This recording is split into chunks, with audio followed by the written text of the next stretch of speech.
Hi, Miss Saranga. My name is Andrika Putabiansyah, and I will be doing the project 1 of active listening skill. Part 1. Complete this text. Baby Caterpillar was tired. All summer long she had been traveling slowly through the green world where she lived and feeding on the green leaves that grew near her home. Now autumn had come and Mother Nature had given a holiday to the leaves, who put on their new dresses of red and gold and played tag with the breezes. Baby Caterpillar wanted to play too, but could not run so fast as the happy little leaves, and she grew very tired and thought she would take a nap. So she found a cozy place among the branches of a grapevine and made herself a soft, silky blanket. Then she rolled herself away within it, and then in her queer little cradle went to sleep. One night, late in the fall, Jack Frost came over the hill. He spied the cradle swinging to and fro, and began to play roughly with it, for he is a roguish little fellow, and touches everything that comes in his way. But the warm blanket hid the little sleeper so that Jack could not find her. By and by King Winter came, bringing beautiful snow blankets to Mother Nature's flower babies.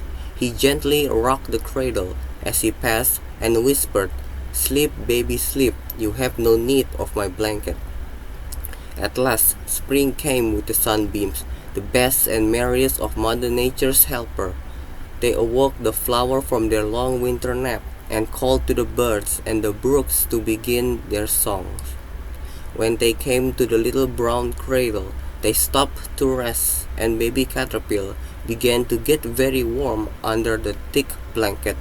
She woke up and scratched herself, and her cradle broke, and she came out to greet the spring. But what a change!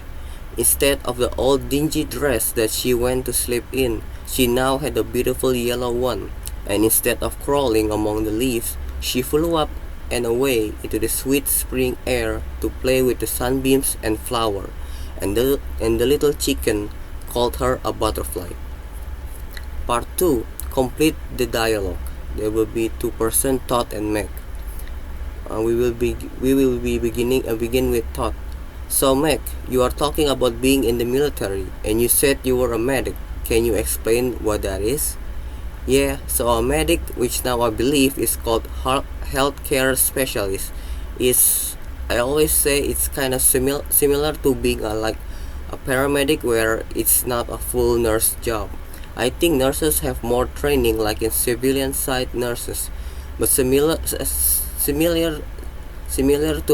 paramedic, where you have certain like minor procedures that you're trained to do, and high level things than just in EMT, like doing IVs and giving shots and stitches and things like that. And you're trained because it's the military, you're especially trained for emergency situation and how to treat someone who has maybe some serious life threatening wounds. So that's a medic. Wow, that sounds like a really difficult job. I mean, it's not your typical just soldier job. You must have had a lot of schooling and education. I had, well, everyone goes through the initial, about 2.5 months, like basic training. And that's more kind of basic combat skill and physical training, that kind of things. And then I had 4 months past that to train to be a medic. So we went through like emergency medical technician course, just like civilian side. I got certified with that, and then we had additional training for the military skills like IVs and emergency procedures, that kind of thing. Right. Can you explain what IV is? IV is an intravenous, like getting fluids into your body. So if you've been injured and you have lost a lot of blood, or maybe you're dehydrated and you need some fluid in your body quickly, then we stick a needle into your vein and then the fluids go in. And then the needles come back out, but the little tube stays in, and then you can get fluids quickly that way.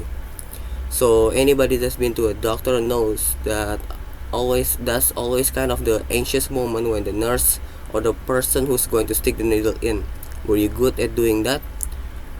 So once I learned how to do it, I think I was pretty good, and I actually enjoyed doing it, not in a creepy way, but it was, I guess, because I was decent at it, that it was part of my job that I enjoyed. But for myself, before we went through that training, I actually become dehydrated and needed to get an IV myself. And I was terrified because I really hadn't had that before in my life. And so the nurse was going to come, put a needle in my arm, and I was like, no, isn't there any another?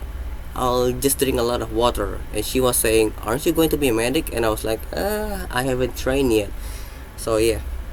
Oh, that's cool. Yeah, I was recently in the hospital and they had me strapped up for both blood and for the water.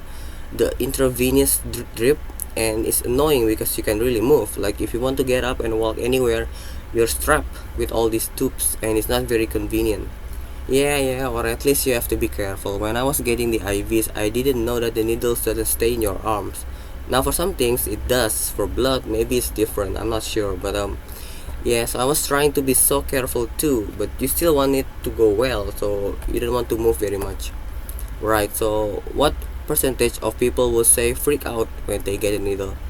Probably 90 or 95%. Oh, really? Yeah, even tough army guys will come in and they be, oh, I'm fine, and be like, well, we need to give you an IV, and they be like, right, yeah, nobody likes that. Yeah, no. So you transition, you were in medical profession, then you move to education. Why did you leave the medical profession for education? Yeah, that's interesting because I became a medic in the military because I thought after when I could continue to college that I will be a nurse or a doctor. But my time serving as a medic helped me learn that was not what I want to do with my career after all. So I definitely am glad that I had those skills and the things that I learned and was able to experience it. But I had English has kind of been on the back burner, and so then I said, okay, let me revisit this, and it led to English education. Wow. Have you ever thought about being like an English specialist for people in the medical field, like teaching doctor and nurses? I guess I haven't thought about that specifically. Sometimes I thought about going back to military. They do have something like English schools in the military, and so I guess that will be related. Also, it could be, yeah. So that will be interesting, something to think about. This is the last part 3. Answer the question correctly through the audio. Number 1, what kind of home would he want to live? He wants a nice medium to large size home with a big yard and some land so that he has some space from his neighbor. And number 2, what will he like to live near? He wants to live near places that have a lot of trees, a lot of lakes, some water nearby, and hills. Number 3, what do they talk about? They are talking about Mark's ideal home, like what kind of home he wants, where it will be, and what kind of room he needs. Number 4, what does he want in his ideal house? He wants a big bathroom, a big kitchen, 2-car garage, and one personal room only for him. And the last one, retell that conversation with your own word, giving the detailed information. The conversation is about Mark's ideal house. Someone is interviewing Mark. The questions are like what kind of home he wants, where the ideal place will be, and what kind of room he needs. Mark said that if he wants a medium to large size home, not an enormous mansion. He wants a big yard so there is a space between his house and his neighbor. He would like to live near a place that has a lot of trees, a lot of lakes, and some water. He also wants a big kitchen, a big bathroom, and one personal room only for him.